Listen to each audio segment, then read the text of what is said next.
इस घटना की जांच में जुटी सभी एजेंसियों के साथ ulaşma çalışmalarıyla ilgili ভারত তুর্কির টানাপোড়েন চলার সম্পর্ক এবার আরও তলানিতে ঠেকেছে। গত সপ্তাহে দিল্লির বিস্ফোরণের ঘটনায় রিসেপ তাইপ এরদোয়ানের দেশটির দিকে আঙুল তুলেছে ভারত, আর এই নিয়ে দুই দেশের তিক্ততা আরও বেড়েছে। ভারতীয় গণমাধ্যমগুলো বলছে, দিল্লির বিস্ফোরণে জড়িতদের অনেকের তুর্কির সঙ্গে সংশ্লিষ্টতা রয়েছে। হামলার পরিকল্পনার জন্য বেশ কয়েকবার তারা দেশটিতে ভ্রমণও করেছেন।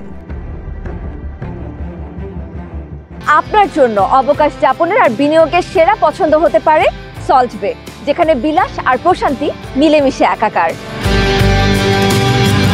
তদন্তকারীদের বরাত দিয়ে প্রতিবেদনগুলোতে বলা হয়, দিল্লির বিস্ফোরণের ঠিক আগে উত্তরপ্রদেশের সন্ত্রাস দমন স্কোয়াড ইস্তাম্বুল ইন্টারন্যাশনাল নামে একটি সংস্থার প্রধান ফারহান নবী সিদ্দিকীকে গ্রেফতার করে। বিদেশ থেকে হাওয়ালার মাধ্যমে 11 কোটি রুপি এসেছিল তাদের নামে। তারই এক সঙ্গী তুর্কির নাগরিক নাসি তোরবা পালিয়ে যান।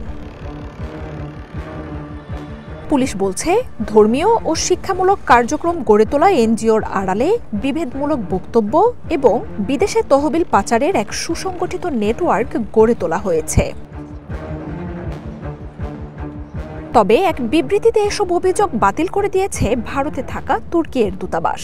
দেশটির ডাইরেক্টরেট অফ কমিউনিকেশনস বিবৃতিতে জানিয়েছে, ভারতের সন্ত্রাসী কার্যকলাপের সঙ্গে যোগাযোগ এবং সন্ত্রাসী গোষ্ঠীগুলোকে কূটনৈতিক ও অর্থ সহায়তা করা নিয়ে যেসব প্রতিবেদন হচ্ছে তা দুই দেশের দ্বিপাক্ষিক সম্পর্ককে নষ্ট করার মিথ্যে প্রচারণা।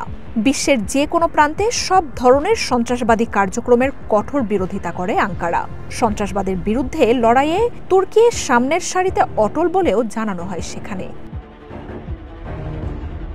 এদিকে ইকোনমিক টাইমস বলছে, দিল্লির সন্ত্রাসী হামলায় তুর্কির জড়িত থাকা বিস্ময়কর কিছু নয়।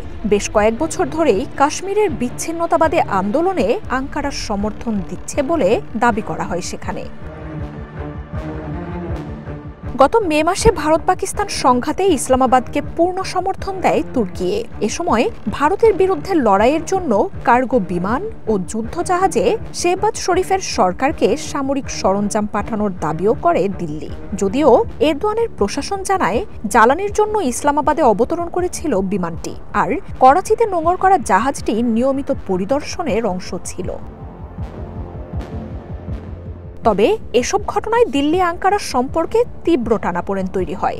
ভারতে তুর্কির ড্রোন ব্যবহার করে পাকিস্তানি হামলার অভিযোগ করে মোদী সরকার। অপারেশন সিঁদুরের পর তুর্কি ভারত বাণিজ্য, পর্যটন, বিমান চলাচল খাতে সম্পর্ক সীমিত হয়ে আসে। তুর্কির শত্রু হিসেবে পরিচিত আর্মেনিয়ার সাথেও সম্পর্ক জোরালো করে দিল্লি। মার্জিয়া উপমা, ওয়ান ইন্টারন্যাশনাল ডেস্ক।